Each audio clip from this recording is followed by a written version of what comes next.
আমাদের আদালতগুলোতে একসময় চেষ্টা করা হতো, যেটা বিলাতেও হয়েছে, ব্রিটিশ লিগাল সিস্টেমেও হয়েছে, ভিকটিমকে ক্যারেক্টারলেস প্রমাণ করার চেষ্টা। এটা বাংলাদেশের সবখানেই হয়। আরে ভাই, পলিটিক্সে মতে না মিললেও তো ক্যারেক্টার অ্যাসিসিনেশন হয়, তাই না?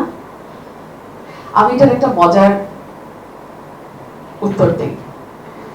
মেয়েদের ক্যারেক্টার নিয়ে কথা হয় কারণ যেটুকু ক্যারেক্টার সেটা মেয়েদেরই থাকে, ছেলেদের যেহেতু কোনো ক্যারেক্টারই নাই, সেটা নিয়ে আর আলাপই হয় না। It's a joke, huh? It's a joke, don't take it seriously. So, না means না। সুতরাং আমাদের লিগাল সিস্টেমে এখন এটা এসছে যে নারীকে যখন ধর্ষণের অভিযোগ নিয়ে এসে আদালতে যায়, তখন তার চরিত্র সংক্রান্ত প্রশ্ন করা যাবে না। যে মেয়েটি অমনি, মেয়েটি ওখানে অত রাতে ছিল কেন, ওই পোশাকে ছিল কেন, ওই বন্ধুর সাথে ছিল কেন, এই প্রশ্নগুলো করা যাবে না। এবং আমাদের ধর্ষণে অনেক সময় দেখা যায় আপোষ মীমাংসা করার চেষ্টা, যেটা আমার বোন বলে গেলেন, যেটা তো আপোষ মীমাংসা হতে পারে না, এটা তো আপোষযোগ্য অপরাধী না, তো মীমাংসা কি করে হবে? তারপরে হয় তার কারণ, ওই যে বলেছিলাম আলোচনার শুরুতে, যে একজন মেয়ের সাথে পরিবারের সম্মান জড়িয়ে ফেলে একটা বয়ান তৈরি করা হয়।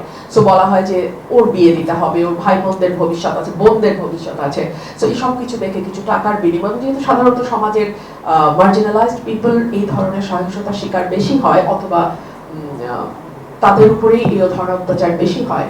সো দেখা যায় এক ধরনের সমঝোতার চেষ্টা দেখা যায়। সো আমার মনে হয় যে এই জায়গাগুলোতে আমাদের বিচার বিভাগ যদি আরেকটু সক্রিয় হয়, আরেকটু উইমেন ফ্রেন্ডলি হয়, ভিকটিম ফ্রেন্ডলি হয়, আমার মনে হয় যে আমাদের পক্ষে হয়তো আরেকটু বেটার বাংলাদেশ, আরেকটু লিভেবল বাংলাদেশ, মেয়েদের জন্য আরেকটু নিরাপদ বাংলাদেশ আমরা করতে